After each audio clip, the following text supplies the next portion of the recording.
पूरे देश में कारगिल विजय दिवस मनाया गया और जगह जगह शहीदों की स्मृति में विविध कार्यक्रमों का आयोजन किया गया। इसी क्रम में बलिया जनपद के सेना प्रकोष्ठ के जिला उपाध्यक्ष एवं बांसडीह विधानसभा के से सपा नेता कन्हैया यादव ने शहीदों को श्रद्धांजलि अर्पित की।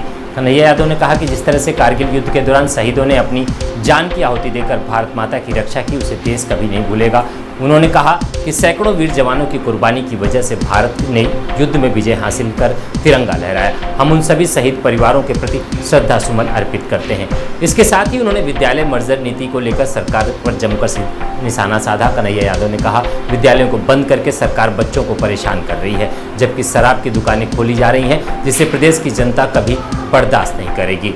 10 न्यूज़ के लिए बलिया से अभिषेक मिश्रा की रिपोर्ट।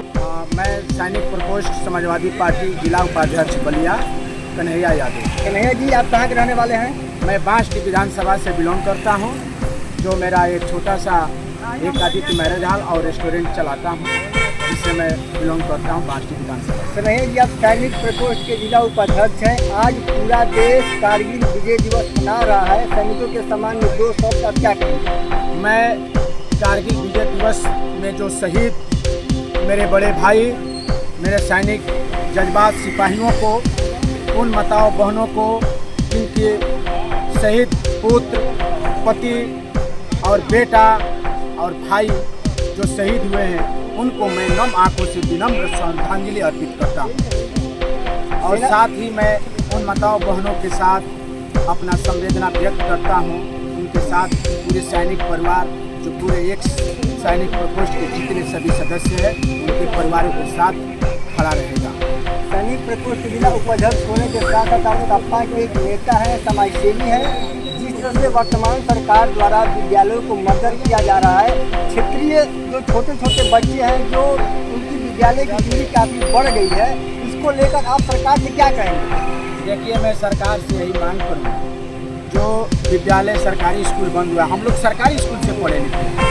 सरकारी स्कूल से पढ़ करके किसान नौजवान का बेटा हम लोग सेना में भर्ती होकर के अपने माँ बाप को 2 रोटी का रोजी चलाने का काम करते थे। आज उस सरकारी स्कूल को बंद कर देना, ये बहुत न्याय नहीं है। और ये सरकार को सोचना पड़ेगा कि जो बच्चे 5 साल के बच्चे अपने घर में माता पिता छोड़ करके जाते हैं, कि चंद स्कूल पर मजदूरी करने जाते हैं, कि जा करके वहाँ से कुछ ज्ञान हासिल करके आएगा, तो धीरे धीरे आगे बढ़ेगा और बड़े होगा तो बड़े स्कूल में जाएगा, जो 2 किलोमीटर 4 किलोमीटर चल कर चला जाएगा।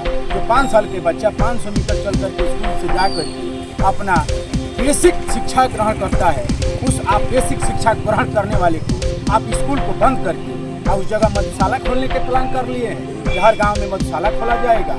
ये सरकार को उखाड़ फेंकने का काम किया जाएगा। और जो स्कूल ये बंद कर रहे हैं, जो हर गांव के आरएसएस के प्रमुख लोग हैं, इनकी प्रशिक्षण दिया जाएगा। इसके वजह से ये स्कूल बंद करके और आरएसएस को प्रशिक्षण देने का ये काम करेंगे। और उसमें देखिए, ये बताना चाहता हूँ, और आरएसएस के लोग जो आज से कुछ दिन पहले आप सोचे होंगे सरस्वती शिशु विद्या मंदिर चलती थी, जो अब विलुप्त हो चुकी है, उस सरस्वती शिशु मंदिर ये खोलना चाह रहे हैं। उसी स्कूल में ये देना चाह रहे हैं कि आरएसएस के लोग जो डंडा लेकर गांव में हाफ पैंट में घूमते हैं, वहाँ बच्चों को आरएसएस की पढ़ाई पढ़ाएंगे, शिक्षा देंगे।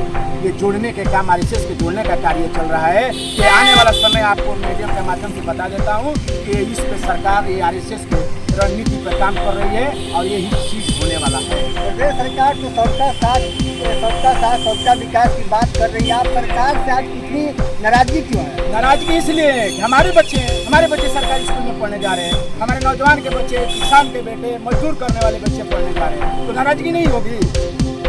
नाराजगी तो आप आखिर ही नाराजगी होना ही होना है।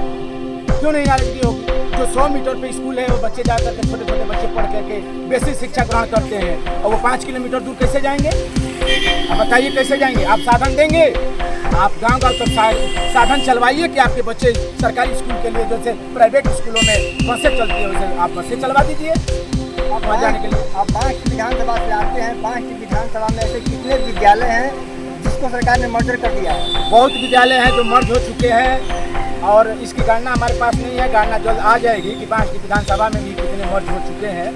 मैं आप लोगों को मीडिया के माध्यम से कुछ दिन बाद ही मैं फिर बताऊंगा और आऊँगा कि कितने स्कूलें बंद हो चुके हैं। तो विपक्ष में तो आप बैठे हैं, आपकी सरकार है, विपक्ष में सरकार में हम लोग हैं। माननीय हमारे राष्ट्रीय अध्यक्ष अखिलेश यादव जी ने कहा है कि हम सरकार में आएंगे तो उस पीडीए के लोग इसमें बैठेंगे और पीडीए के लोगों को पढ़ाएंगे। 2027 विधानसभा चुनाव को लेकर एक आखिरी सवाल, अपने पार्टी के लोगों से आप क्या कहेंगे? मैं पार्टी के लोगों से यही एक सवाल करूंगा कि 27 में चुनाव जो आ रहा है, माननीय राष्ट्रीय अध्यक्ष जी अखिलेश यादव जी को सत्ता में 27 की सत्ता में लाना है और पीडीए एकजुट होकर के एक मत एक साथ साइकिल के निशान पर अपना बटन दबा करके भारी मतों से विजयी बना करके और बलिया जिला से 7 विधानसभा को भेजने का काम करेंगे।